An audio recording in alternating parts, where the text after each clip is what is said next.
Fabio Di Giannantonio has had a season of real ups and downs, but he knows exactly what Ducati needs to fix for the 2026 moto bike. The Italian rider has shown he can fight for podiums, but he's also had races where he struggled to even crack the top 6, and let's not forget that tough race in Brno, where he left without a single point. While his teammate Francesco Bagnaia's struggles have often grabbed the headlines, Diggia's own roller coaster season has been pretty similar. So, what's the big change he's hoping for next year? It all comes down to one thing: front-end feel.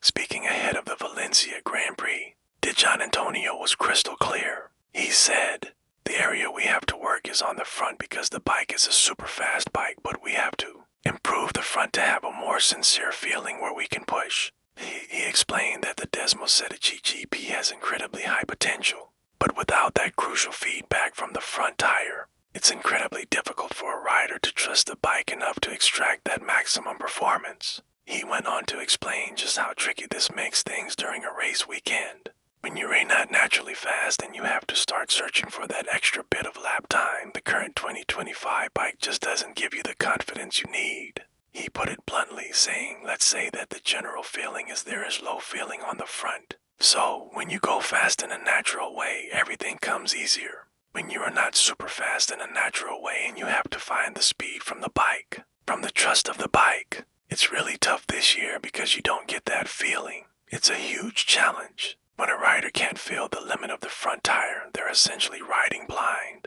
never knowing when it might just wash out from under them. This makes it almost impossible to brake later, carry more corner speed, and truly attack the track. For a rider like Di Giannantonio, who has the raw talent to be at the sharp end, this lack of confidence is a major roadblock. Ducati has built an absolute rocket ship in terms of engine power, but as we've seen time and again in moto, pure straight line speed isn't enough. It's that delicate balance of power, agility, and rider feedback that wins championships, despite these season-long concerns. Di Giannantonio started the Valencia weekend on a high note. He put in a solid Friday, finishing 7th in practice and booking a direct ticket to the all-important Q2 qualifying session. This is a massive advantage, as it means he avoids the unpredictable and often chaotic Q1 session.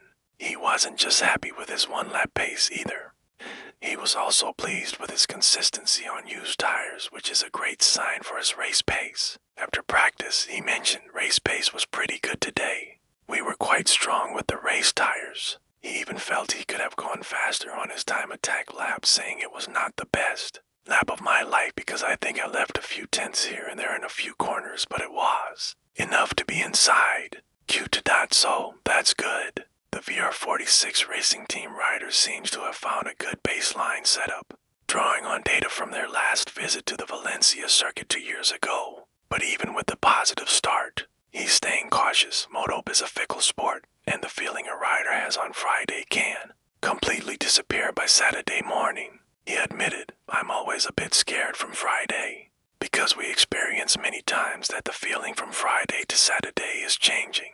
However, he ended on a hopeful note, adding, "But I'm confident this time that we will be good also tomorrow. It's this very inconsistency, this swing from feeling great one day to lost the next, that perfectly illustrates the problem he's been talking about. When the bike is in that sweet spot, he can fly. But when it's not, the lack of front-end feel makes it nearly impossible to dial it in." It will be fascinating to see if Ducati takes his feedback to heart for the 2026 machine.